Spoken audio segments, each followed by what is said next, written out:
الله تبارك وتعالى في كلامه المجيد. أعوذ بالله من الشيطان الرجيم. بسم الله الرحمن الرحيم. ولا يحزنك الذين يسارعون في الكفر إنهم لن يضروا الله شيئا يريد الله ألا يجعل لهم حظا في الآخرة ولهم عذاب عظيم. إن الذين اشتروا الكفر بالإيمان لن يضروا الله شيئا ولهم عذاب أليم. ولا يحسبن الذين كفروا أنما نملي لهم خير لأنفسهم إنما نملي لهم ليزدادوا إثما ولهم عذاب مهين. ما كان الله ليذر المؤمنين على ما أنتم عليه حتى يميز الخبيث من الطيب وما كان الله ليطلعكم على الغيب ولكن الله يجتبي من رسله من يشاء فآمنوا بالله ورسله وإن تؤمنوا وتتقوا فلكم أجر عظيم. ولا يحسبن الذين يبخلون بما آتاهم الله من فضله هو خيرا لهم بل هو شر لهم سيطوقون ما بخلوا به يوم القيامة ولله ميراث السماوات والأرض واللہ بما تعملون خبیر. اللہ تبارک و تعالی نے کلام مقدس کی ان آیات میں ارشاد فرمایا ہے کہ وَلَا يَحْزُنْكَ الَّذِينَ يُسَارِعُونَ فِي الْكُفْرِ. میرے مدنی صلی اللہ علیہ وسلم آپ غم میں نہ پڑیں ان کافروں کی وجہ سے جو کفر میں انتہائی شدید ہیں. یہ ہرگز نہیں نقصان پہنچا سکتے ذرے کے برابر. اب اصل میں ان آیات کے پس منظر کے بارے میں علماء نے لکھا ہے کہ پہلے آپ پڑھ چکے ہیں احد کے واقعے میں بڑی تفصیل کے ساتھ قرآن پاک نے بحث فرمائی اور عہد کے بارے میں تمام تفاصیل پڑھنے کے بعد اب اللہ نے فرمایا کہ وَلَا يَحْزُنْكَ الَّذِينَ يُسَارِعُونَ فِي الْكُفْرِ إِنَّهُمْ لَن يَضُرُّوا اللَّهَ شَيْئًا. تو اس کی وجہ کیا ہے؟ علماء نے لکھا وجہ یہ تھی کہ جب کافروں نے بظاہر جنگ جیت لی عہد کی اور مسلمانوں کو شکست کا سامنا کرنا پڑا، 70 صحابہ شہید ہوئے، حضور صلی اللہ علیہ وسلم خود زخمی ہوئے، آپ کے دندان مبارک شہید ہوئے، بڑی تکلیف پہنچی. تو ذہن میں ایک خیال جاتا ہے کہ بھئی جب یہ اللہ کے دشمن ہیں کافر تو آخر ان کو فتح کیوں ملی؟ اور دوسری بات یہ ہے کہ جب کفار مشرکین اللہ کے بھی دشمن ہیں، اللہ کے رسول کے بھی دشمن ہیں، اسلام کے بھی دشمن ہیں، تو پھر انہیں دنیا میں مال، دولت، اہل، عیال، اولاد، بڑا آرام، بظاہری عزت، شوکت، یہ سب انہیں کیوں ملتا ہے؟ اور مسلمانوں پر آخر مصائب کے پہاڑ کیوں ٹوٹتے ہیں؟ تو ایک فوری طور پر ایک خالی الذہن کے انسان میں خالی الذہن انسان کے دماغ میں ایک بات بیٹھتی تھی کہ بھی آخر وجہ کیا ہے کہ اللہ کے نبی بھی ہمارے ساتھ ہیں، ابو بکر و عمر عثمان و علی بھی ہمارے ساتھ ہیں، عشرہ مبشرہ بھی ہمارے ساتھ ہیں، پھر ہم حق پر ہیں اور کافر باطل پہ ہیں، اور ان کو کامیابی ہو گئی اور ہمیں شکست ہو گئی، اور اس کے بعد ان کی دولت دیکھیں، پیسہ دیکھیں، سواریاں دیکھیں، اور مسلمانوں کی غربت دیکھیں. تو اس بات کو اللہ نے قرآن میں سمجھایا. اللہ نے ارشاد فرمایا کہ میرے جو فیصلے ہیں وہ حکمت سے خالی نہیں ہوتے. اس میں کروڑ حکمتیں ہوتی ہیں جو تمہیں سمجھ نہیں آتی، اور پھر تم اپنی ناسمجھی کی بنا پر اعتراض کرتے ہو۔ مثال کے طور پر میں عرض کروں تاکہ بات اللہ کی رحمت سے آسان ہو جائے کہ آپ نے دیکھا ہے کہ ایک انسان باغ لگاتا ہے یا اپنی کوٹھی کے آگے ایک باغ بناتا ہے، گارڈن بناتا ہے، زمین بناتا ہے، لان بناتا ہے، پھلواریاں لگاتا ہے، درخت لگاتا ہے، کتنی محنت کرتا ہے، مالی ہیں، بیلدار ہیں، زمین کو ٹھیک کر رہے ہیں، زمین میں کھاد ملا رہے ہیں، پانی لگا رہے ہیں، ہل چلا رہے ہیں، زمین میں پھر پودے کاشت کر رہے ہیں، پھر ہر پودے پر گملے رکھ رہے ہیں، سردیوں سے گرمیوں سے ان کی حفاظت کر رہے ہیں، وقت پہ پانی لگا رہے ہیں۔ آدمی دیکھ رہا ہے کہ دیکھو بھی یہ کتنی محنت ہو رہی ہے، اور ایک وقت آتا ہے کہ وہ دیکھنے والا جب گزرتا ہے وہاں سے تو کیا دیکھتا ہے کہ وہ مالی جو رات دن یہاں پہرے لگا رہا تھا، محنتیں کر رہا تھا، اپنے ہاتھ میں ایک اتنا بڑا سا مقراض لے کے کھڑا ہے اور پتے کاٹ رہا ہے، کہیں ٹہنی کاٹ دیتا ہے کہ پتے کاٹ دیتا ہے، کہ ٹہنی کاٹ دیتا ہے کہ پتے کاٹ دیتا ہے۔ تو دیکھنے والا آدمی سمجھتا ہے کہ بھئی عجیب بے وقوف آدمی ہے، 2 سال تو محنت کرتا رہا، اب جب یہ درخت نکل آئے ماشاءاللہ، اب جب یہ جوان ہو گیا تو یہ خود اپنے ہاتھ میں کینچی لے کے کھڑا ہو گیا، کاٹ رہا ہے، ادھر سے کاٹتا ہے ادھر سے کاٹتا ہے، کاٹ چھانٹ کر رہا ہے۔ اب جاہل نہ جاننے والا اعتراض کرے گا کہ بھئی مالی کا دماغ ٹھیک نہیں، ایک چیز کو محنت سے پالا ہے، پوسا ہے، جب وہ پودا جوان ہو گیا تو کاٹ رہا ہے۔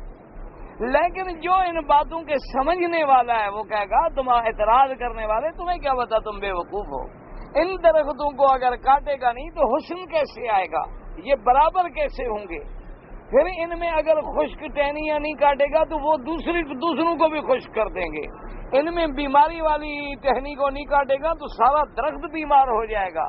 وہ جو کچھ کر رہا ہے بڑا ٹھیک کر رہا ہے، وہ عقل سے کر رہا ہے، وہ حالات کے مطابق کر رہا ہے تاکہ میرے باغ کا حسن جو ہے وہ قائم رہے، ہر درخت این لائن پہ آئے، اس کے پتے بالکل ایسے برابر ہوں جیسے معلوم ہوتا ہے کہ مصنوعی لگے ہوئے ہیں، حالانکہ وہ حقیقی ہوتے ہیں۔ تو ان کو کاٹ چھانٹ کے ایسا برابر کرتا ہے، نیچے بچھایا ہوا ہے، اس نے معلوم ہوتا ہے قالین بچھا ہوا ہے، ان پہ مشین چلا کے پھیر کے کاٹ رہا ہے کہ سارے اوپر سے کٹ جائیں لیکن وہ برابر ہو جائے اور خوبصورت نظر آئے۔ تو جو جاننے والا ہے وہ کہتا ہے اس کا کاٹنا بہتر ہے۔ اس لیے جو اللہ کے فیصلوں کو سمجھنے والے ہیں وہ کہتے ہیں کہ اگر کہیں شکست آئی ہے تو شکست بہتر ہے، اسی میں کوئی بھلائی ہے ہماری، اسی میں ہماری خیر مضمر ہے۔ اور جو میرے جیسے کم ذہن ہوتے ہیں وہ کہتے ہیں کہ عجیب بات ہے مسلمانوں کو شکست ہو جائے اور کافر جیت جائیں، اور جی دیکھو آج ساری دنیا میں مسلمانوں کا خون بہے تو کوئی پوچھنے والا بھی نہیں، خون مسلم اتنا ارزاں ہو چکا ہے، اور کافروں کا کوئی ایک بندہ بھی مر جائے تو ہمارے لیے مصیبت کھڑی کر دیں۔ ان کے پاس دیکھو جی اتنی شان ہے، شوکت ہے، طاقت ہے، شعر ہیں، ٹیکنالوجیاں ہیں، تعلیم ہے، اور ہمارا یہ حال ہے۔ لیکن اصل بات یہ ہے کہ ہم اللہ کے فیصلوں کو صحیح معنی میں سمجھ نہیں سکتے، اس لیے کہ ہمیشہ امور جو ہیں یاد رکھو وہ 2 قسم کے ہوتے ہیں۔ ایک امور تو ہوتے ہیں جن کو کہا جاتا ہے تشریعی، اور ایک امور ہوتے ہیں تکوینی۔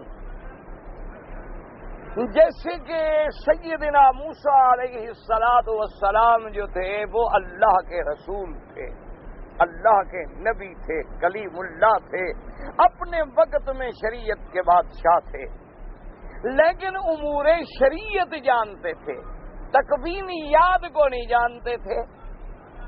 حضرت خضر علیہ السلام جو ہیں اللہ نے ان کو تکوینیات کا علم دیا تھا، اور شریعت کا وہی سال حضرت موسیٰ علیہ السلام کا مقابلہ نہیں کر سکتے تھے، کیوں موسیٰ علیہ السلام تو کلیم اللہ ہیں، اللہ کے رسول ہیں، اور خضر کے بارے میں اختلاف ہے۔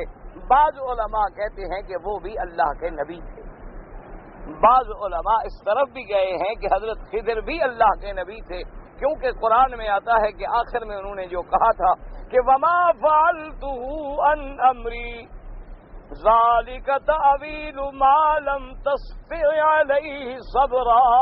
کہ موسیٰ علیہ السلام جو کچھ میں نے کیا اپنی طرف سے نہیں، اللہ کے حکم سے کیا. تو انہوں نے کہا اللہ کا حکم تو پھر نبیوں کے پاس آتا ہے، اللہ کا امر تو نبی کو ملتا ہے. تو اس لیے بعض علماء کہتے ہیں وہ نبی تھے، لیکن جمہور کی رائے یہ ہے کہ رجل صالح ولی من اولیاء اللہ، وہ اللہ کے ولیوں میں سے ولی تھے، وہ نبی نہیں تھے. نبی کا شان بہت بلند ہوتا ہے. اب دیکھیں کہ حضرت خضر جب موسیٰ علیہ السلام کے ساتھ جا رہے ہیں، انہوں نے کشتی توڑ دی.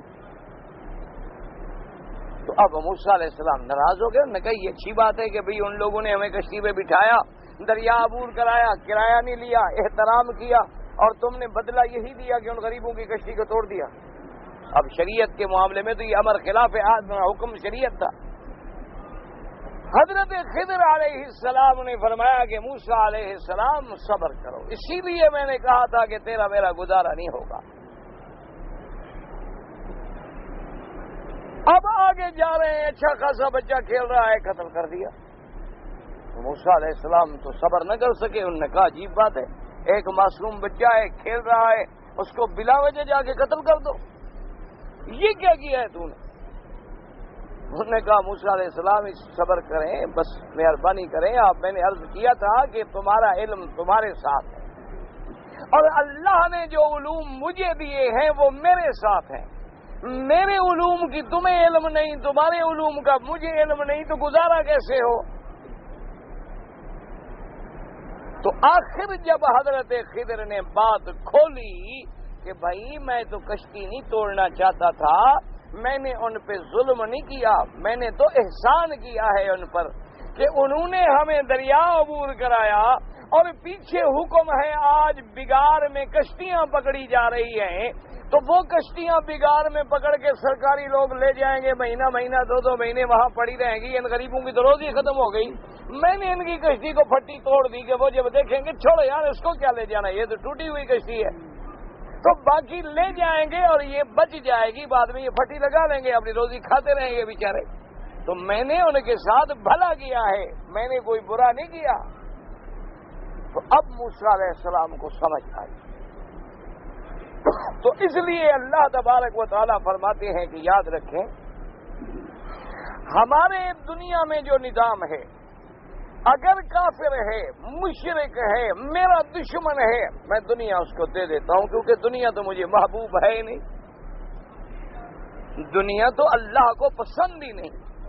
کہ لو کانت الدنیا، حضور نے فرمایا کہ یہ دنیا جو ہے اس کی اللہ کے ہاں ایک مچھر کے پر کے برابر بھی عزت ہوتی تو اللہ کبھی اپنے دشمنوں کو دیتا؟ تم کبھی اپنے دشمنوں کو پیسے دیتے ہو؟ تم اپنے دشمنوں کو کبھی پانی پلاؤ گے، کھانا کھلاؤ گے؟ تو اللہ بھی کافروں کو کبھی نہ دیتے. لیکن دنیا تو حقیقت کو نہیں رکھتی. اس لیے اللہ فرماتے ہیں کہ جو میرا نافرمان ہو جاتا ہے، جو میرا باغی بن جاتا ہے، میں کہتا ہوں اور دے دو دنیا اس کو، اور دے دو آرام اس کو، یہ اور سرکشی کی انتہا پہ پہنچ جائے تاکہ پھر عذاب میں کوئی کمی نہ رہے، پھر میں اس کو پورا پورا عذاب دوں گا. آج بھی دیکھیں نا جی، اگر طاقتور ہو، جیسے لوگ مثال دیتے ہیں نا جی کہ طاقتور آدمی اپنے دشمن کو چھوڑ دیتا ہے، چلو بھی اور دشمنی کرے اور دشمنی کرے. 2 پہلوان لڑے نا، ایک زور والا ہو ایک کمزور ہو، اس کو پتہ ہوتا ہے کہ بھی یہ کمزور ہے، مجھے گرا تو نہیں سکتا، وہ کہتا ٹھیک ہے اور چلو چلو ٹھیک ہے اور زور لگاؤ، وہ کہتے ایک دفعہ اور بھی لگاؤ، ایک دفعہ وہ جب چاہتا ہے بس توڑ کے رکھ دیتا ہے. تو اللہ سے بڑا طاقت والا تو ہے کوئی نہیں. وہ کہتا ہے میرے دشمن ہے ذرا یہ بھی بڑھ کے دیکھیں کہاں تک جاتے ہیں دشمنی میں، یہ بھی اپنی دشمنی کی انتہا کر لیں تاکہ جب پھر ہم عذاب دیں گے تو ہم بھی اپنے عذاب کی انتہا کر دیں گے. ان بطش ربک لشدید، پھر میری پکڑ ایسی ہوگی کہ پھر فرعون جیسے لوگ جنہوں نے یعنی آپ دیکھیں کہ سینکڑوں سال جن کو میں نے سر میں بھی درد نہیں ہونے دیا، جو 6 لاکھ کا لشکر لے کے موسیٰ علیہ السلام کے پیچھے دوڑا ہے حضرت موسیٰ علیہ السلام کو پکڑنے کے لیے، لیکن اللہ نے فرمایا کہ جب ہم نے پکڑا تو حضرت موسیٰ علیہ السلام کے لشکر کو ہم نے دریاؤں سے نکال دیا، اور اسی دریا میں فرعون کو کہاں اللہ نے غرق کیا؟ دریا میں. پتہ ہے وجہ کیا تھی؟ علماء نے لکھا اس کی بھی ایک اللہ کے یہاں حکمت کہ جب موسیٰ علیہ السلام آئے، انہوں نے دعوت دی، توحید کی، تو فرعون نے بڑے تکبر سے کہا، بڑے تکبر سے تفاخر سے کہا، کہنے لگا اپنے وزیروں سے، مشیروں سے، اپنے درباریوں سے کہ یار دیکھو، ہاتھ میں ایک لکڑی پکڑی ہوئی ہے، رہنے کا ٹھکانہ نہیں، کھانے کا پیسہ نہیں، اور هذه الانہار تجری من تحتی، اور یہ دیکھو میرے محلات جن کے نیچے نہریں بہ رہی ہیں، میں بہتر ہوں یا یہ فقیر بہتر ہے؟ اللہ نے فرمایا جن نہروں پر تم فخر کر رہے ہو اسی نہروں میں تجھے غرق کروں گا۔ اس لیے اللہ نے پانی میں غرق کیا، ورنہ اللہ چاہتے تو کسی اور عذاب میں مار دیتے، اس لیے کہ اس نے فخر یہی کیا تھا کہ هذه الانہار تجری من تحتی، اب تم فیصلہ کرو کہ میں بہتر ہوں، اور پھر میرے مقابلے کرنے والا لا یکاد یبین، وہ ایسا ہے کہ بات بھی پوری طرح سمجھا نہیں سکتا۔ حضرت موسیٰ علیہ السلام کی زبان میں لکنت تھی نا، حضرت موسیٰ علیہ السلام جب بات فرماتے تھے نا تو زبان میں تھوڑی سی لکنت تھی، اور وجہ بھی علماء نے لکھی ہے وہی تھی کہ جب چھوٹے تھے نا موسیٰ علیہ السلام، بحیثیت ایک بچے کے فرعون کے گھر میں تربیت لے رہے تھے، تو ایک دن فرعون نے بھی اٹھا لیا بچہ سمجھ کے کہ چلو بھائی بچہ ہے۔ جب اس نے اٹھایا فرعون نے موسیٰ علیہ السلام کو اور پیار کرنے لگا تو موسیٰ علیہ السلام نے منہ پہ تھپڑ مارا۔ اب فرعون یکدم جو ہے گھبرایا، اس نے کہا کہیں یہ وہ بچہ تو نہیں جس کے بارے میں مجھے نجومیوں نے کہا تھا کہ تمہیں مارنے کے لیے ایک بچہ پیدا ہونے والا ہے؟ معلوم تو یہی ہوتا ہے کہ مجھے جو میرے نجوم والے اور رمل والے اور میرے جو گرو ہیں، میرے سارے سادھو ہیں، میرے خبر دینے والے لوگ ہیں، یہ جتنے بڑے لوگ ہوتے ہیں نا، یہ ساری فرعون ابتدا سے یہ سارے ضعیف العقیدہ ہوتے ہیں، ایسے بیچارے ان لوگوں کے چکروں میں ہمیشہ ہوتے ہیں، کبھی کوئی نجومی کے چکر میں، کبھی کوئی رمل والے کے چکر میں، کبھی کوئی علم الاعداد والے کے چکر میں، کبھی کوئی پامسٹ کے چکر میں۔ کیوں؟ اللہ پر ایمان تو ہوتا نہیں، پھر ان چیزوں کے سہارے لیتے ہیں۔ تو اب اسے شک ہوا کہ کہیں یہ وہ بچہ تو نہیں جس کے لیے میں نے اتنا عرصہ منصوبہ بندی کی، میں نے بچوں کو روکا کہ میرے ملک میں کوئی لڑکا پیدا ہی نہ ہونے دو، لیکن یہ مجھے تھپڑ مار رہا ہے۔ تو کہنے لگا فوراً جلادوں کو بلاؤ۔ بی بی آسیہ سمجھ گئی کہ آج اس کا پارا چڑھ گیا ہے، اس کا دماغ پھر گیا۔ اس نے کہا کیا بات ہے بادشاہ سلامت؟ اس نے کہا کیا بات ہے، اس نے مجھے تھپڑ مارا ہے۔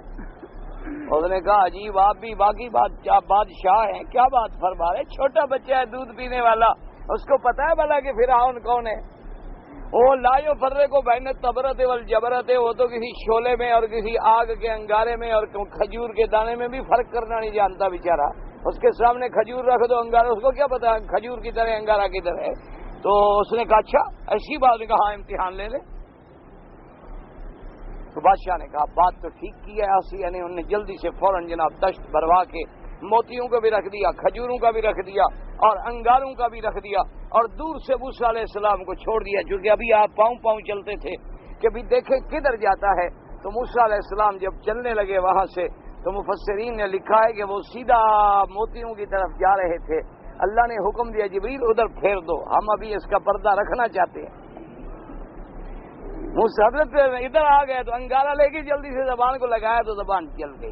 اس کا اثر جو ہے علماء نے لکھا ہے کہ وہ لکنت کی وجہ سے باقی رہا۔ لیکن یاد رکھو اللہ نبیوں کو تکلیف دیتے ہیں تو اس میں بھی شان ہوتی ہے، ہم سمجھ نہیں سکتے۔ اگر یہ زبان میں لکنت نہ ہوتی تو ہارون تو نبی نہ بنتے نا۔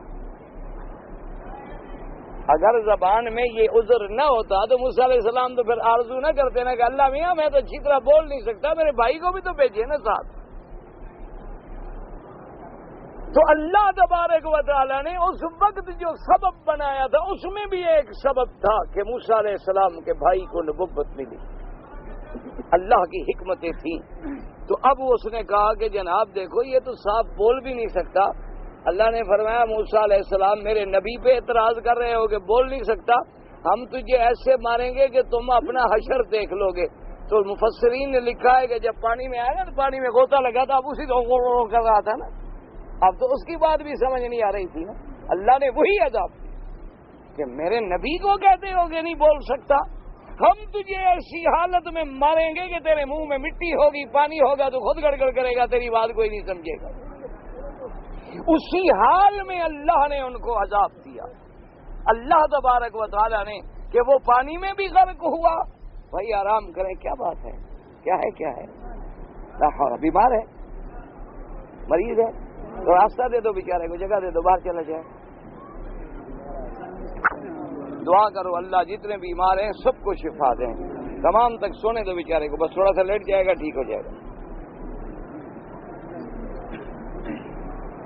تو اس لیے اب بات کو سمجھیں کہ حضرت موسیٰ علیہ السلام اللہ کے رسول ہیں, لیکن بات ان کے سمجھ میں نہیں آ رہی اور حضرت خضر سے لڑ رہے. اور جب حضرت خضر نے بات کھول دی تو سارے قصے سمجھ آ گئے. اس لیے حضور پاک نے جب خضر علیہ السلام اور موسیٰ علیہ السلام کا واقعہ بیان کیا تو آپ نے فرمایا کہ اے کاش میرا بھائی موسیٰ اگر اور ذرا صبر کر لیتے تو اور بھی اللہ کی کئی حکمتیں کھل جاتی اور کئی باتیں ہمارے سامنے آ جاتی. لیکن موسیٰ علیہ السلام صبر نہ کر سکے, بات جو تھی رک گئی. تو اس لیے اللہ نے فرمایا میرا مدنی, ہم اگر کبھی کافر کو کچھ ترقی دیتے ہیں وہ ترقی نہیں ہوتی, وہ استدراج ہوتا ہے.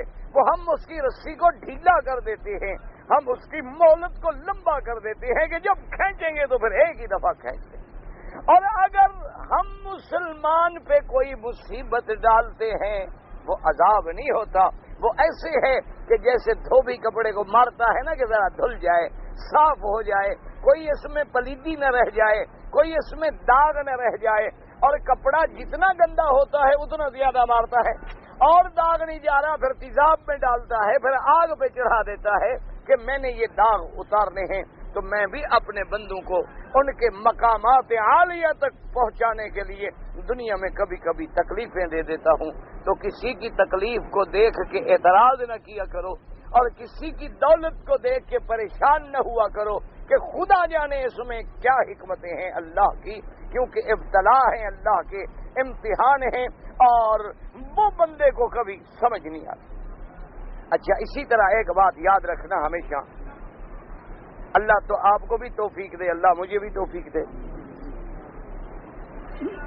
علماء کرام نے, محدثین عظام نے, سلف صالحین نے لکھا ہے کہ اگر انسان سے کبھی گناہ ہو جائے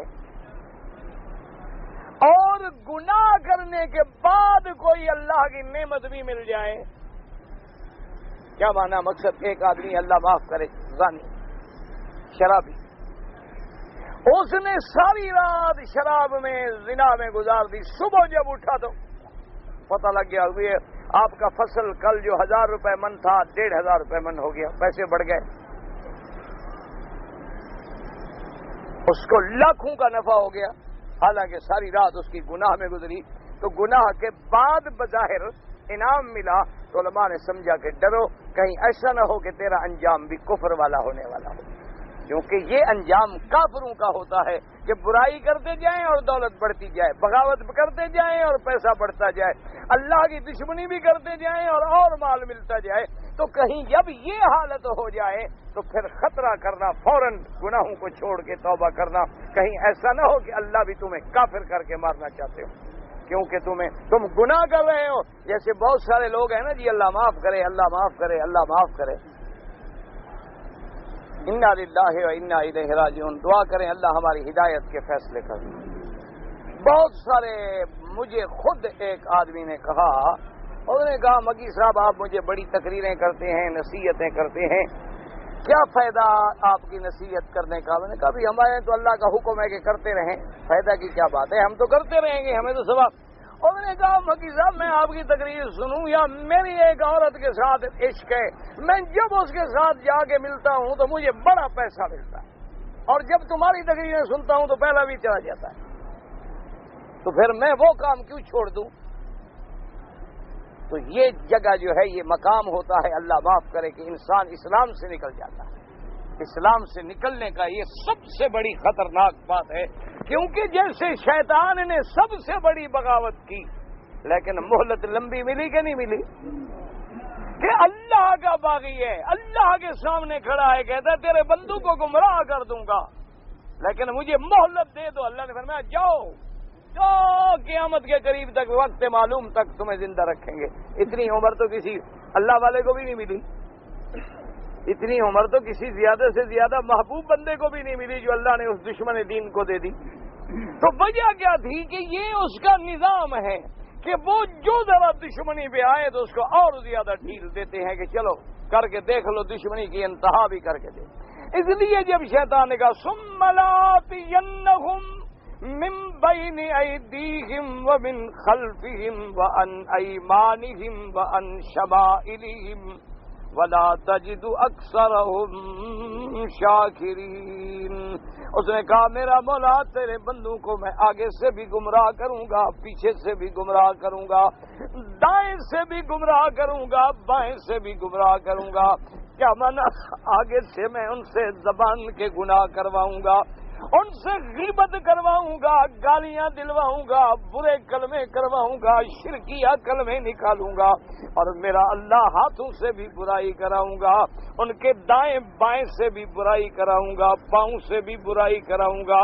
اللہ معاف کرے ان کے اعضائے رئیسہ سے بھی میں گناہ میں مبتلا کر دوں گا، اور آپ دیکھیں گے کہ تیرے بندے جو ہیں سب سے زیادہ ناشکرے ہوں گے۔ اتنی چیلنج کر اللہ نے یہ نہیں فرمایا کہ اچھا ابھی مار دو شیطان کو، فرمایا کہ شیطان جاؤ جو کرنا چاہتے ہو کرو، جو گمراہی کرنا چاہتے ہو پھیلانا چاہتے ہو پھیلاؤ، لیکن ایک بات سن لو، فبعزتی وجلالی، مجھے بھی اپنی عزت و جلال کی قسم ہے میرے بندے بھی 100 سال گناہوں میں ڈوب کے بھی توبہ کریں گے تو میں بھی بخشتا رہوں گا۔ کرو جتنا گمراہ کرتے ہو کرو، کیا کر سکتے ہو تم؟ اور میرے بندے ان عبادی لیس لک علیہم سلطان، اور جو میرے بندے ہیں جو صحیح معنوں میں میرے ہیں ان پہ تو تیرا جادو نہیں چلے گا، تیرا زور نہیں چلے گا، تیرا کچھ بھی نہیں ہوگا، تو ان کا تو کچھ بگاڑ نہیں سکتا۔ اور عامت المسلمین کو جتنا مرضی آئے گمراہ کر لے، 100 سال تو قبروں پہ سجدہ کرا، لیکن ایک دفعہ سجدے میں گر کے کہا اللہ میری توبہ ہے، پھر میں غیر کو سجدہ نہیں کروں گا، میں 100 سال کے گناہ ایک توبہ کے لفظ میں بخش دوں گا۔ ساری زندگی گناہوں میں گزر جائے، زنا میں گزر جائے، شراب میں گزر جائے، حرام کاری میں گزر جائے، ایک دفعہ ذرا رو کے میرے دروازے پہ آ جائے کہ مولا تیرا بندہ ہوں، گناہ میں گزر گئی، اب میں لوٹنا چاہتا ہوں۔ اللہ فرماتے ہیں ملائکہ گواہ ہو جاؤ میرے بندے کو، آج پتہ چل گیا ہے کہ میرا بھی کوئی سردار ہے بخشنے والا، تم گواہ ہو جاؤ اس کی ساری زندگی کے گناہ میں نے معاف کر دیے۔ تو اس لیے یاد رکھیں اللہ نے فرمایا میرے مدنی یہ تو میری حکمت ہی ہے، وَلَا يَحْزُنْكَ الَّذِينَ يُسَارِعُونَ فِي الْكُفْرِ، آپ کو ہرگز غم میں نہ ڈالے ان کی کفر میں زیادتیاں، اِنَّهُمْ لَن يَضُرُّوا اللَّهَ شَيْئًا، یہ ہرگز اللہ کو کوئی نقصان نہیں دے سکتے، یرید اللہ اللہ یجعل لهم حظا فی الآخرۃ ولہم عذاب عظیم، اللہ یہ چاہتے ہیں کہ ان کافروں کا کوئی ذرے کے برابر بھی خیر میں نصیب نہ رہے آخرت میں، اور ان کے لیے ہوگا بہت بڑا عذاب۔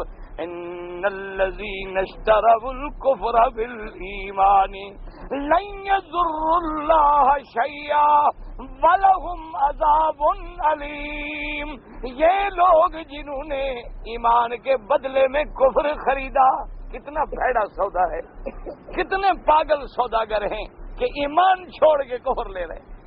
لن یضروا اللہ شیئا، میرا مدنی یہ ہرگز اللہ کو نقصان نہیں دے سکتے، اللہ کو تو کوئی نقصان نہیں دے سکتا، مانا یہ ہوتا ہے اللہ کے رسول کو نقصان نہیں دے سکتے، اللہ کے دین کو نقصان نہیں دے سکتے، اللہ کے بندوں کو نقصان نہیں دے سکتے۔ وَلَهُمْ عَذَابٌ عَلِيمٌ، اور ان کے لیے ہے عذاب دردناک۔ اس لیے علماء نے فرمایا جب عذاب علیم بھی ہو عظیم بھی ہو تو پھر اندازہ کرو کہ وہ عذاب کیسا ہوگا۔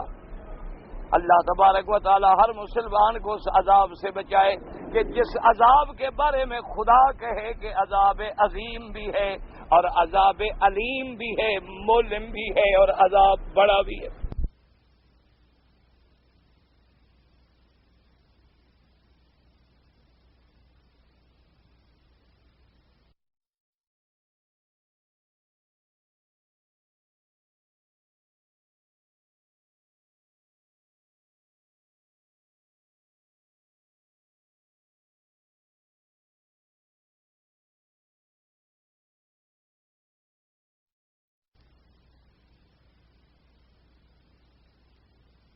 الذين كفروا انما نملي لهم خير لانفسهم انما نملي لهم ليزدادوا اثما ولهم عذاب مہین۔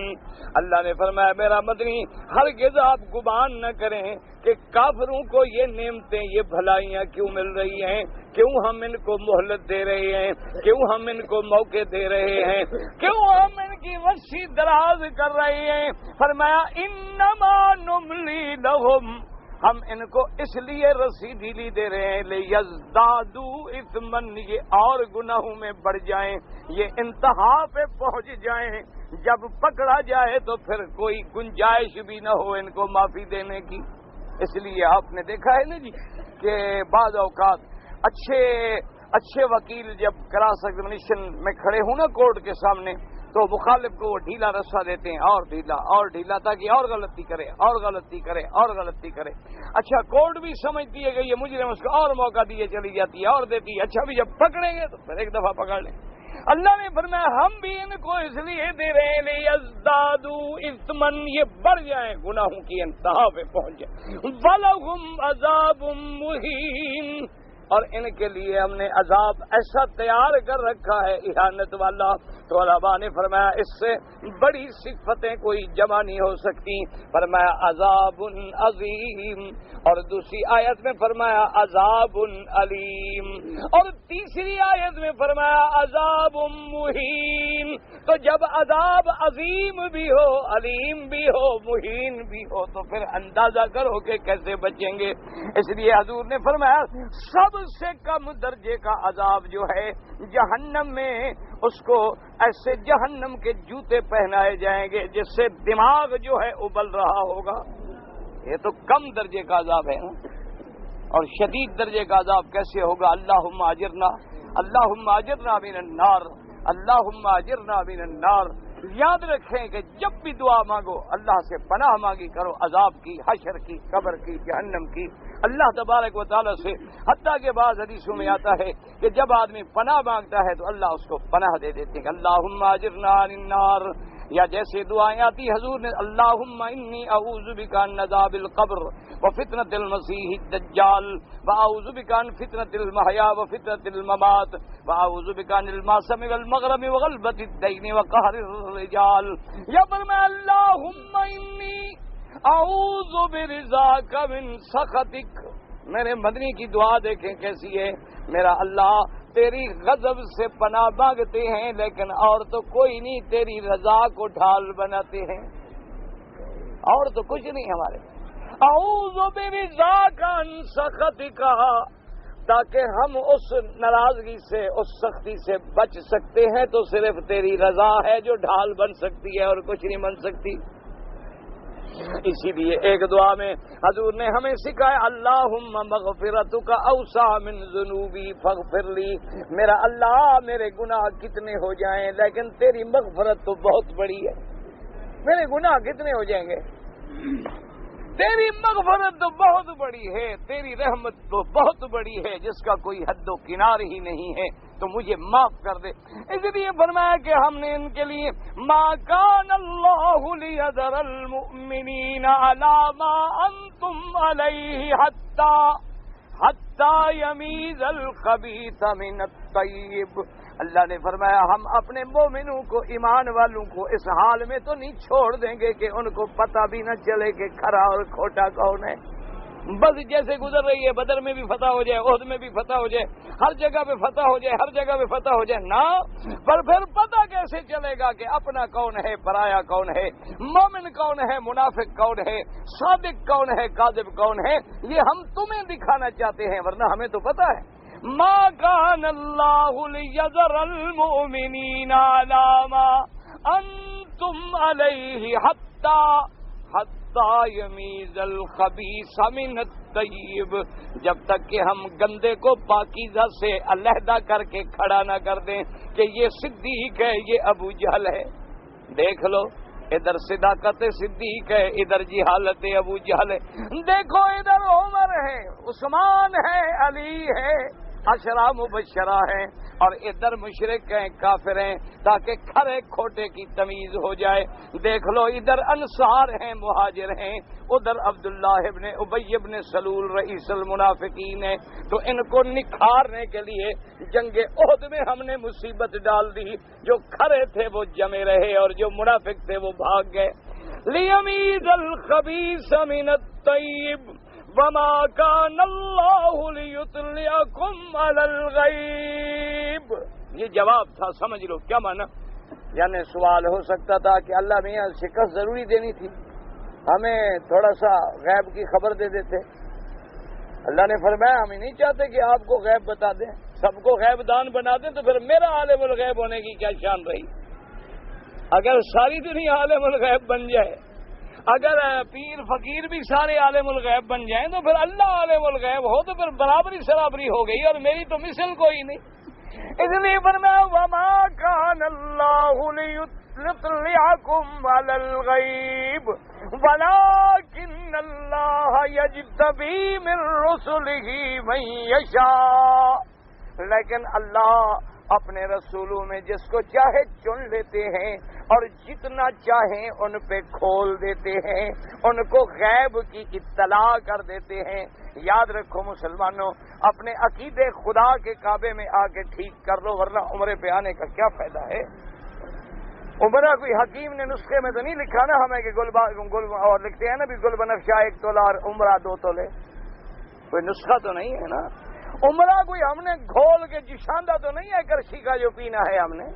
عمرے پہ آنے کا مقصد کیا ہے کہ دیکھ لو میرا کعبہ، انہی پہاڑوں انہی پتھروں میں میرے محمد نے توحید کے لیے پتھر کھائے۔ دیکھو، مشاہدہ کرو آنکھوں سے کہ حضور کا کیا جھگڑا تھا مشرکین مکہ سے۔ کوئی زمین کا جھگڑا تھا، کوئی جائیداد کا جھگڑا تھا، کوئی پانی کا موگا گزارنے نہیں دیتے تھے حضور کو، یہی جھگڑا تھا، اللہ کی توحید کا جھگڑا تھا۔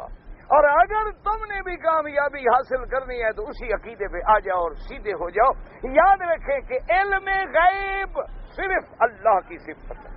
عقیدہ اپنا ٹھیک کر لو کہ علم غیب جو ہے صرف اللہ کی صفت ہے۔ هو اللہ الذی لا الہ الا هو عالم الغیب والشہادۃ۔ عالم الغیب میرے اللہ کی صفت ہے۔ ان اللہ یعلم غیب السماوات والارض، آسمانوں اور زمینوں کے غیب جاننے والا بھی اللہ ہے۔ اور سارے نبی قیامت میں سارے رسول کھڑے ہوں گے، سب کیا کہیں گے؟ یوم یجمع اللہ الرسل فیقول ماذا اجبتم قالوا لا علم لنا لا علم لنا انک انت علام الغیوب۔ سارے نبی کہیں گے مولا غیب کا علم صرف تیری شان ہے، ہم تو جب تک رہے ہمیں پتا، ہمیں پھر اس کے بعد ہمیں کیا پتا؟ آپ کو پتا ہے کہ کیا ہوا، کیا کیا تفصیلی واقعات ہوئے۔ تو یاد رکھو علم غیب جو ہے یہ اللہ کا ہے۔ ہمارے بعض بھائی جو ہے نا، خدا جانے یا تو انہیں سمجھ نہیں آئی قرآن کی، یا پھر ابداً اللہ معاف کرے لوگوں کو گمراہ کرنا چاہتے ہیں، وہ کہتے ہیں جی کہ عالم الغیب تو خدا ہو ہی نہیں سکتا۔ وہ لوگوں کو اس طرح گمراہ کرتے ہیں، وہ کہتے ہیں جی عالم الغیب تو نبی ہوتے ہیں، عالم الغیب تو ولی ہوتے ہیں، پیر ہوتے ہیں، اللہ تو عالم الغیب ہو نہیں سکتا۔ اچھا جی، کیوں نہیں ہو سکتا؟ انہوں نے کہا خدا کے آگے بھلا کوئی شے غیب ہے؟ وہ ہر چیز خدا کے آگے موجود ہے، تو ہر چیز جب اس کے سامنے موجود ہے تو جب اس کے سامنے کوئی چیز غیب نہیں تو عالم الغیب کیسے ہو گیا؟ یہ تو وہابی وہ کہتے ہیں، سمجھتے نہیں، وہابیوں کو بات ہی سمجھ نہیں آئی۔ عالم الغیب تو وہ ہوتا ہے کہ نبی سے پہلے غیب تھی چیزیں لیکن پھر جان گئے، تو یہ عالم الغیب بنے۔ پہلے پیر کو پتہ نہیں تھا، پھر پیر جب پیری کی آخری منزل پہ پہنچا تو جانی جان ہو گیا، سب کچھ پتہ لگ گیا، تو یہ عالم غیب ہو گیا۔ اللہ کے آگے تو کوئی چیز چھپی نہیں، عالم الغیب کا کیا معنی؟ آگے بیٹھے ہوتے ہیں بیچارے ہمارے جیسے جہل کہتے ہیں سبحان اللہ، یہ ہے مولوی، اس کو طریقت کا بھی علم ہے، شریعت کا بھی علم، پہنچا ہوا مولوی، یہ پتہ نہیں کہاں پہنچا ہوا، یہ اللہ کو پتہ ہے پہنچا ہوا۔ اب پہنچنے کے بھی تو کئی مقام ہیں نا، اوپر بھی پہنچ سکتا ہے، نیچے بھی پہنچ سکتا ہے، سجین میں علیین میں بھی پہنچ سکتا ہے، پہنچا ہوا جو ہے کیا۔ لیکن یاد رکھو عالم الغیب کا کیا معنی ہے؟ اللہ فرماتی ہے عالم الغیب والشہادت، بندے عالم الغیب میری صفت ہے، یعنی جو تجھ سے غائب ہے اس کے جاننے والا بھی میں ہوں۔ یہ معنی نہیں ہوتا کہ اللہ سے کچھ غائب ہے، یہ تھوڑا معنی ہے، اللہ معاف کرے۔ معنی یہ ہوتا ہے جو چیزیں تجھ سے غائب ہیں تو نہیں جانتا، کوئی نہیں جانتا۔ کتنی پیاری بات کی ہے بی بی عائشہ صدیقہ نے رضی اللہ تعالی عنہا، اللہ آپ کی قبر پہ کروڑوں کروڑوں رحمتیں نازل فرمائیں۔ فرماتی ہے کہ جب عورت آئی حضور کے ساتھ جھگڑا کرنے لگی کہ حضور میرا فیصلہ کریں، مجھے خامد نے حرام کر دیا ہے، میرا فیصلہ کریں۔ حضور نے فرمایا بی بی ما نزلت فی کہ قرآن، تیرے بارے میں قرآن نازل نہیں ہوا، اور جب اللہ حکم نہ دے تو میں کیسے فیصلہ کروں؟ اس نے کہا حضور میں کہاں جاؤں، اب میں بوڑھی ہو گئی، خامد نے مجھے حرام کر دیا، میرے پیٹ سے اس کے موتیوں کی طرح بچے ہیں، اب میں کہاں جا کے دھکے کھاؤں؟ قرآن میں ہر مسئلہ موجود ہے، میرا کیوں نہیں؟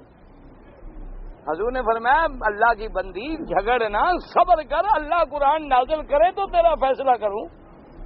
اس نے کہا اچھا آپ میرا فیصلہ نہیں کرتے، میں جا کے خدا کو شکایت کرتی ہوں۔ تو وہ بڑھیا، اب حضور بیٹھے بھی جب تک اللہ نہ بتلائیں تو اللہ کے نبی کیسے فیصلہ فرمائیں؟ جب چلی اللہ نے قد سمع اللہ قول التی تجادلک فی زوجها وتشتکی الی اللہ واللہ یسمع تحاورکما۔ اللہ نے فرمایا میرا نبی پکی بات ہے کہ ہم نے سن لیا اس عورت کی باتیں جو تیرے ساتھ اپنے خامد کے مسئلے میں جھگڑ رہی تھی، اور جس نے ہمیں شکایت کی اللہ سن رہے تھے جو سرگوشیاں کر رہی تھی۔ تو جب یہ آیت اتری تو بی بی عائشہ نے کیا پیاری بات کی، کہتے سبحان من وسعت لہ السمع فی السماء والارض، کہنے لگی پاک ہے تیری ذات، میں اس کمرے میں موجود ہوں جہاں نبی بیٹھے ہیں، میں نے بھی کچھ بات سنی کچھ نہیں سنی، کمال تو میرے رب کا ہے جس نے عرشوں پہ سن لی، کہ میں اسی کمرے میں موجود ہوں لیکن میں نہیں سن سکی، لیکن اللہ نے عرش پہ سنی اور فوراً قرآن بھی نازل کر دیا۔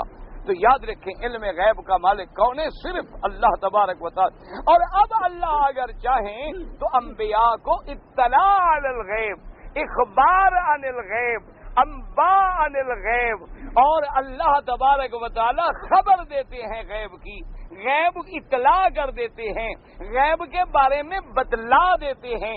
سارے قرآن کو کھول لیں، لفظ علم غیب کی طرف مضاف ہو، اللہ کے سوا کسی کی صفت نہیں آتی۔ اس لیے اللہ نے فرمایا وما كان الله ليطلعكم على الغيب ولكن الله يجتبي من رسله من يشاء فآمنوا بالله ورسله وَإِن تُؤْمِنُوا وَتَتَّقُوا فَلَكُمْ أَجْرٌ عَظِيمٌ۔ پر اے مسلمانوں تم بھی اللہ پہ ایمان لے آؤ، اللہ کے رسولوں پہ ایمان لے آؤ۔ اگر تم ایمان لے آئے اور تم نے تقوی اختیار کیا، تم صحیح معنی میں پرہیزگار بن گئے تو ان کے لیے عذاب عظیم تھا، تمہارے لیے اجر عظیم ہے۔ دونوں کا فرق ملاحظہ کر لیں کہ کافروں کے لیے ہم نے عذاب عظیم رکھا اور مومنوں کے لیے اجر عظیم رکھا۔ دعا کریں اللہ ہمیں عذاب سے بچائے اور اپنی رحمت سے اجر نصیب فرمائے۔ یہ جتنے بھائی دوائی زنا جو ہیں وہ سب حرام ہیں، تو صرف دوسروں پہ الزام دینا تو بڑا آسان ہے. مثلاً ایک آدمی ٹی وی خرید کر کے لے آئے، ٹھیک ہے، غلط بات ہے. تم جو ساتھ دیکھنے پہ بیٹھ جاؤ، تمہاری کوئی غلطی نہیں. صرف تم اگر خریدنا چھوڑ دو تو کون دکان پہ سودا بیچے گا؟ تو ہر آدمی اپنی اصلاح کرے، دوسرے پہ الزام کیوں لگائے؟ وجہ یہ ہے، یاد رکھو، یہ جتنی چیزیں ہیں آج دنیا میں ان کی ایک ضرورت بھی بن گئی ہے کہ پوری دنیا جو ہے اب ایک بستی بن کے رہ گئی. تو اخبارات کی بھی ضرورت ہوتی ہے، خبر کی بھی ضرورت ہوتی ہے، معلومات کی بھی ضرورت ہوتی ہے. ضروری تو نہیں کہ یہ تو پھر اپنی اپنی نظر ہے نا کہ ایک ہی باغ میں کوا گندگی ڈھونڈتا ہے، بلبل پھول ڈھونڈتی ہے. اب تیری مرضی ہے کہ تو اچھائی ڈھونڈ، تیری مرضی ہے کہ تو برائی ڈھونڈ.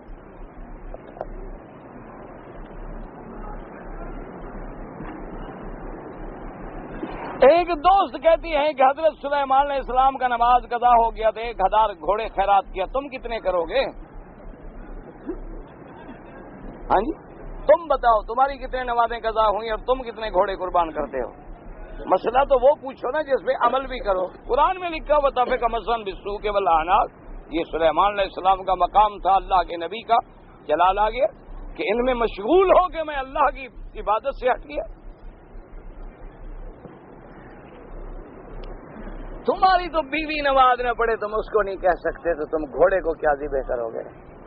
تم پہلے بیوی کو تو ذرا نماز پڑھا دکھلاؤ. میں تمہاری بزرگی بھی مان لوں گا، پیری بھی مان لوں گا. جتنے ہمارے آج کل پیر ہیں نا، اللہ کی رحمت سے ان کے گھر میں کوئی نماز نہیں پڑھتا. بالکل ناراض ہوں یا راضی ہوں، جتنے میرے جیسے مولوی ہیں ہمارے اپنی اولادیں بھی نماز نہیں پڑھتی. انا للہ و انا الیہ. کیوں؟ وہ جانتے ہیں کہ ہمارے کردار کو جانتے ہیں کہ یہ لوگوں کو تقریر کرتے ہیں، گھر میں کیا کرتے ہیں. پھر ہماری بات کون مانے؟ تمہاری بات بیوی کیوں نہیں مانتی؟ اس کو پتا ہے تیرے کردار کا. تیرا کردار ٹھیک ہو اور بیوی بات نہ مانے، ہو سکتا ہے؟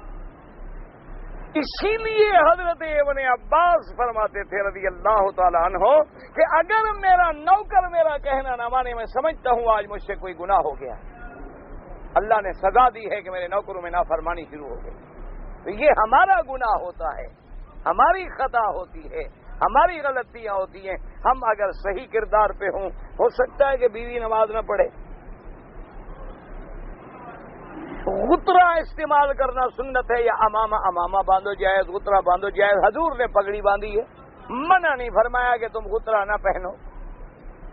حضور کے زمانے میں لوگوں نے ٹوپی بھی پہنی، رومال بھی پہنے، پگڑی بھی پہنی. اب بھی جو کچھ تمہیں ملے پہنو، یہ تو کوئی بات نہیں. صرف وہ چیز نہ پہنو جو حرام ہے. حضور نے فرمایا ریشم نہ پہنو، سونا نہ پہنو، اور وہ لباس نہ پہنو جو تمہیں دیکھ کے کافروں کی شکل نظر آئے. کسی کے ساتھ کچھ تشابہ نہ کرو، باقی جو مرضی ہے پہنو، تو ایسی بات نہیں. آج کل تو ویسے جناب کو لباس ایسے نکلے ہیں ماشاءاللہ کہ مردوں کو دیکھو تو ٹھیک ٹھاک عورتیں نظر آتی ہیں ماشاءاللہ. اور اللہ نے ایسے لوگوں پہ لعنت بھیجی. اور عورتوں کو دیکھو تو وہ بھی جین کی پینٹ پہن کے لڑکا بنی ہوئی ہیں. اسی لیے میرے نبی نے 1400 سال پہلے کہا تھا لعن اللہ المتشبہین من الرجال والمتشبہات من النساء. اللہ نے فرمایا، حضور نے فرمایا، اللہ کی لعنت ہو اس مرد پہ جو عورتوں کی طرح لباس پہنے، اور اللہ کی لعنت ہو اس عورت پہ جو مردوں کی شکل بنائے. آج دیکھ لو تمہارے سامنے ہے. حضور نے تو 1400 سال پہلے ہمیں خبر دے دی تھی نا. آج لڑکیاں جو ہے لڑکوں کا لباس پہن رہی ہیں اور لڑکے جو ہیں وہ لڑکیوں کا لباس پہن رہے ہیں. اچھا ویسے اگر گاڑی میں بیٹھے ہوں نا، دور سے معلوم ہی نہیں ہوتا، معلوم ہوتا ہے دو بھائی ہیں یا دونوں بہنیں ہیں. تمہیں پتہ لگ جاتا ہے. تمہاری نظر تیز ہوگی بھائی، ایکس رے لگا ہوگا یا تم نے کوئی لینس وغیرہ لگایا ہوگا آنکھوں میں. ہم مولویوں کی نظر تو ویسے کمزور ہے نا کہ بغیر ہم کتاب ہی نہیں پڑھتے. ہمیں تو یہی معلوم ہوتا ہے داڑھی دونوں کی نہیں، بال دونوں کے نہیں، کانوں میں اس کے بھی بالیاں نہیں، اگر ہیں تو اس کے بھی ناک میں بالی ہے، اس کے بھی ناک کان میں بالا ہے. تو ہمیں تو ایسے معلوم ہوتا ہے کہ یا تو یہ دونوں سگے بھائی جا رہے ہیں یا دونوں بہنیں جا رہی ہیں. ہم اندازہ ایسے لگاتے ہیں، ہم بھولتے ہوں گے، تم زیادہ ٹھیک سمجھتے ہو گے. حد حرم میں درخت کاٹنا جائز ہے؟ بالکل ناجائز ہے. تم درختوں کے پیچھے کیوں پڑ رہے ہو؟ ٹیلی فون پہ نکاح کر سکتے ہیں؟ نہیں کر سکتے. ٹیلی فون پہ آواز بدل سکتی ہے. کوئی پتہ نہیں لگ سکتا ٹیلی فون پہ کس کا نکاح ہو جائے. اور نہ کیا کرو، کہیں اندھی کہانی گلے میں پڑ گئی نا تو پھر عقل آ جائے گی ٹیلی فون کے نکاح کی. تم خوش رہو گے کہ میں کسی شمس النساء سے نکاح کر رہا ہوں، آگے جاؤ گے تو انشاءاللہ بیٹھی ہوگی بسم اللہ کر کے انا للہ پڑھ کے تم گھر فوراً پہ کہو گے چھٹی ختم ہو گئی جی کل میں جا رہا ہوں. اللہ کے بندے یہ سب ناجائز ہے. نکاح کرنا ہے شریعت کا وکیل بناؤ. کیا مانا ہے؟ کاغذ پہ لکھو کہ میں فلان ابن فلان کو اپنا وکیل بناتا ہوں، 2 گواہوں کے سامنے وہ میرا وکیل ہے، میرا نکاح جو ہے فلاں لڑکی کے ساتھ وہ کر سکتا ہے. وہ وکیل جائے بات کرے، ایجاب قبول کرے شریعت کے مطابق. یہ کیا تم ٹیلی فون پہ نکاح کر رہے ہو؟ اصل یہ بھی کیا کریں بیچارے، فلموں پہ گزارا ہے تو نکاح ٹیلی فون پہ ہی ہوں گے نا. کریں کیا بیچارے؟ آخر جب گزارا ہی فلموں پر ہے تو وہ بھی تو فوٹو ہے نا، وہ بھی تو آواز ہے نا. اسی آواز میں خوش ہیں بیچارے، ٹیلی فون پہ کر لیں گے ہلو ہلو ہو جائے گا نکاح. نہیں ہوتا نکاح.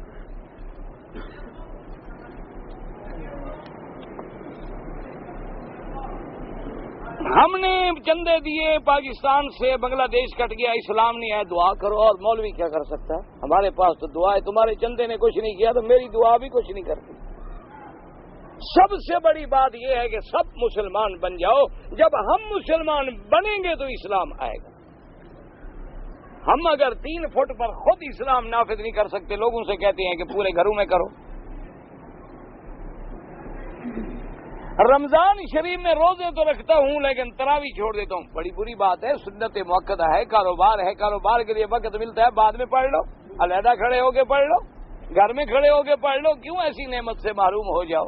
ویسے روزہ ٹھیک ہے، کاروبار کی وجہ سے نماز گھر پڑھتا ہوں ماشاءاللہ سبحان. نہیں ہوتی نماز. لا صلاۃ لجار المسجد الا فی المسجد. یہ نہیں کہ روزانہ تم مسجد چھوڑ کے گھروں میں نمازیں پڑھتے رہو. نہیں نماز ہوتی. مسجد میں آ کے جماعت کے ساتھ پڑھو. حدیث ہے میرے پاک نبی کی. ایک صحابی نے پوچھا حضور کہ میں نابینا ہوں اور میرے ہاتھ پکڑنے والا کوئی نہیں، مالی قائد یقودنی. آپ نے فرمایا حل تسمع النداء، اذان کی آواز آتی ہے؟ اس نے کہا حضور آتی ہے. فرمایا پھر دھکے بھی کھاؤ لیکن مسجد میں آؤ. تمہاری تو آنکھیں بھی ہیں ماشاءاللہ.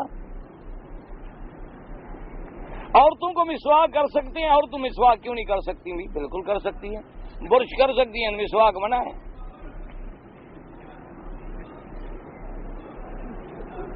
وطر میں جس طرح دعا مانگتے ہم پنجابی میں دعا مانگے نہیں. دعائے قنوت وہی ہے جو حضور نے سکھلائی ہے. اگر ہم مدینہ منورہ سے حاضری دے کے واپس آئیں، عمرہ احرام باندھ کے آئیں، حرم کے آگے، نمازیوں کے آگے حرم میں گزریں، بالکل نہ گزریں. بچنے کی کوشش کریں. مجبوری ہو تو اتنا دور گزریں کہ سجدے کی جگہ پہ قدم نہ آئے. اگر مسجد عائشہ جائیں تو عصر کے بعد نفل پڑھیں، نہیں پڑھیں.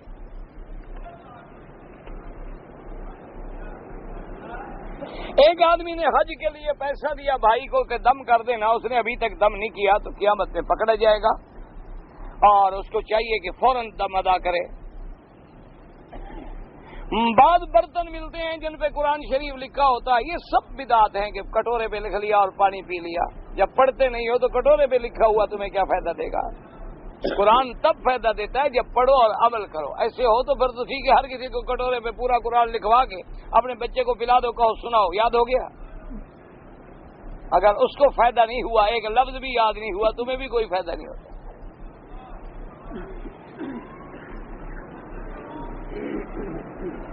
ہمارے لوگ ڈیرے غازی خان میں خیرات کرتے ہیں، کچھ لوگوں کو زیادہ دیتے ہیں، کچھ کو بالکل نہیں دیتے. بلوچ ہوں گے نا بیچارے، ناراض ہو گیا تو بالکل نہ دی، راضی ہو گیا زیادہ دے دی. سردار جو ہوئے بھائی، سردار ہمیشہ غلط فیصلے کرتے ہیں. تو اس لیے اللہ ہدایت دے. بہرحال اگر خیرات کرو تو غریب جتنا غربت زیادہ ہو اس کو اتنا زیادہ دے. حضرت موسیٰ علیہ السلام پہ کون سی سورت پڑھی گئی تھی جو حضرت موسیٰ علیہ السلام پہ سحر کیے گئے تھے؟ مجھے سمجھ نہیں آیا. کیا تم پوچھتے ہو؟ فلما القوا قال موسیٰ ما جئتم به السحر ان اللہ سیبطلہ ان اللہ لا یصلح عمل المفسدین. میرے اوپر سحر ہے، میں ڈاکٹری علاج کروا کے تنگ آ گیا ہوں، میں کیا کروں؟ تو بہرحال تمہیں یہ کیسے پتہ چل گیا کہ سحر ہے؟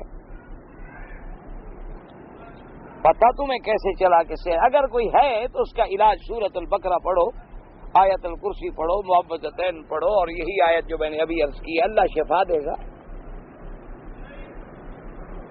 ایک آدمی بولا کہ حضور نے کبھی پاجامہ نہیں پہنا، بالکل ٹھیک بولا، حضور نے سلوار خریدا تھا اور آپ نے پسند بھی فرمایا، لیکن محدثین فرماتے ہیں کہ استعمال نہیں کیا، اور بعض فرماتے ہیں کہ استعمال، لیکن حضور جب پسند کریں تو بس چاہے استعمال نہ بھی کریں، سبحان اللہ، وہ سنت ہو گئی۔ بہرحال لفظ سلوار ہے، پاجامہ نہیں۔ اور ہمارے تو بھائی اب پاجامے بھی سینکڑوں قسم کے ہیں، کوئی پاجامہ پینٹ کٹ ہے، پاجامہ کوئی چوڑی دار ہے، کوئی پاجامہ گھیرے دار ہے، کوئی پاجامہ جو ہے وہ پتہ نہیں ٹراؤزر کی شکل میں ہے، کوئی پاجامہ جو ہے بیل باٹم کی شکل میں ہے، پتہ نہیں کیا کیا بلائیں۔ ہم تو بڑے ترقی یافتہ لوگ ہیں نا، اور بعض پاجامے ایسے ہیں ماشاءاللہ سجدہ جو کرے سب کچھ پیچھے والے کو نظر آتا ہے، ماشاءاللہ بڑے ٹھیک ٹھاک پاجامے ہیں، ہر چیز علیحدہ باندھی ہوئی مضبوط سے، پیچھے سے ہر آدمی دیکھ رہا ہوتا ہے کہ کیا کیا سامان کہاں رکھا ہے۔ انا للہ و انا الیہ، نماز ہو جاتی ہے؟ کس نے کہا ہے آپ کو؟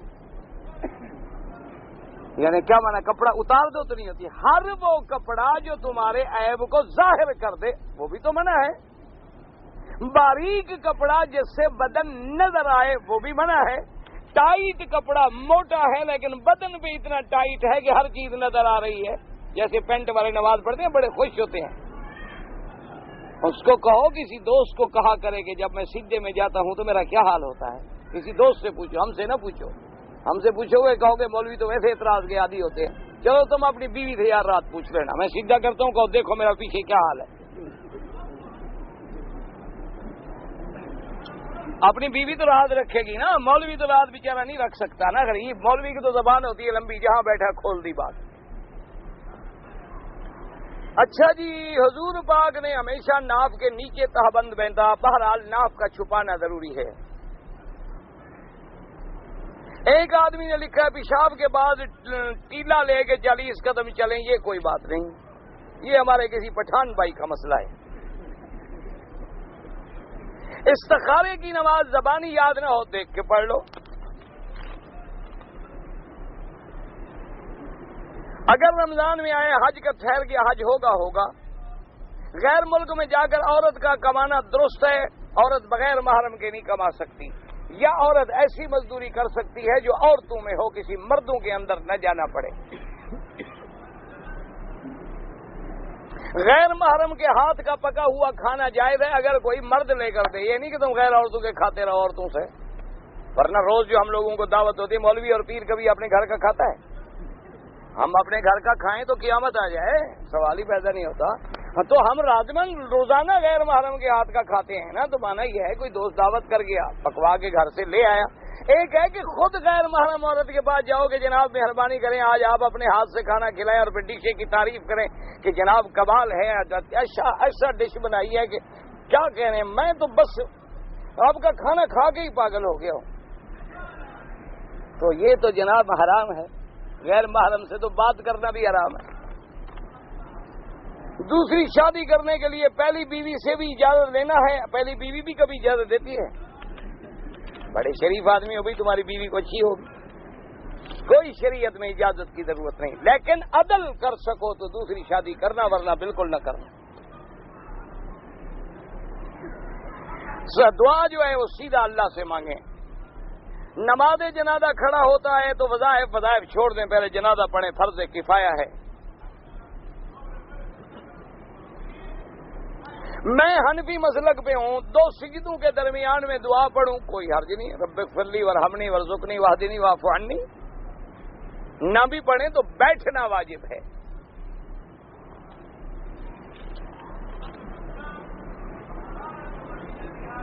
آپ کے طالب نماز بھی یہاں پڑھتے ہیں، آگے نہیں جاتے، تم لے جایا کرو، میں کیا کروں؟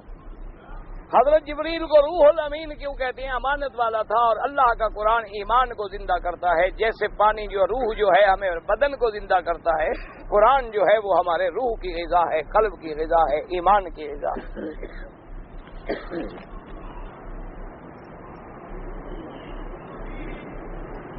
میری والدہ، میں یہاں پر 3 سال ہو گئے، والدہ بیمار ہے، بلا بھی رہی ہے، تو ابھی خدا کے بندے فوراً جاؤ، ہر چیز چھوڑ دو، اپنی والدہ کا فرما برداری کرو۔ اللہ اکبر اللہ اکبر، ربنا آتنا فی الدنیا حسنۃ وفی الآخرۃ حسنۃ وقنا عذاب النار، اللهم انا نعوذ بک من جہد البلاء وترک الشقاء الله اکبر اللہ اکبر اللہ انا نسألك من الخير كله عاجله وعاجله وعلمنا منه وما لم نعلم اللهم انا نسألك من كل عاجله واجعلنا